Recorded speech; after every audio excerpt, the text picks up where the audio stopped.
फ़र्ज़ नमाज के बाद तकबीर तशरीक़ पढ़ना भूल जाए तो क्या करें? औरतें किस तरह से याद रखें कि हर नमाज के बाद तकबीर तशरीक़ को पढ़ लें? अस्सलामु अलैकुम वरहमतुल्लाहि वबरकातुहू। बहुत सारे मसाइल हैं जो मैं आज इस वीडियो में क्लियर करने वाला हूं, तो चलिए शुरू करते हैं। सबसे पहले तकबीर के अल्फाज मैं आपको बताता हूं जिनका सही पढ़ना हर बालिग मुसलमान मर्द औरत पर ज़रूरी है, वाजिब है, तो वो सुन लें, और अगर याद नहीं है तो याद कर लें, अगर याद हैं तो उन अल्फाज को दुरुस्त कर लें। अल्लाहु अकबर ला इलाहा इल्लल्लाहु वल्लाहु अकबर वलिल्लाहिल हम्द। ये अल्फाज हैं, इनको सही तरीक़े से याद कर लें। और इस तकबीर का पढ़ना हर बालिग मुसलमान मर्द औरत पर हर फ़र्ज़ नमाज के बाद वाजिब है।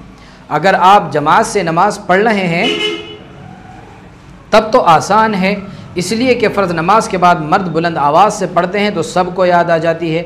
लेकिन हमारी जो औरतें घरों में नमाज़ पढ़ती हैं वो अक्सर भूल जाती हैं, याद नहीं होती। अगर याद होती हैं तो पढ़ना भूल जाती हैं। अब वो किस तरह से याद रखें कि इस तकबीर को हर फ़र्ज़ नमाज के बाद पढ़ लें?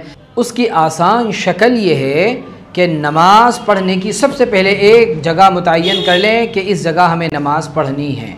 फिर जहाँ नमाज़ पढ़ने की जगह है उसके सामने हिंदी या उर्दू में इस दुआ को लिख कर के लगा लें।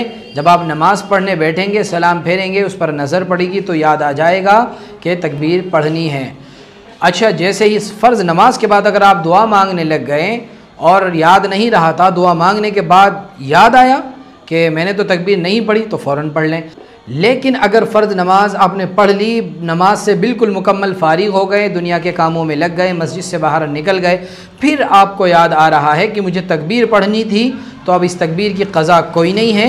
अब आपको करना यह है कि अल्लाह से तौबा और इस्तिग़फ़ार करें, बस, और कुछ नहीं करना। तौबा और इस्तिग़फ़ार ज़रूरी है, लाजिम है, तौबा इस्तिग़फ़ार करें, अलबत्ता इस तकबीर की क़ज़ा नहीं होगी।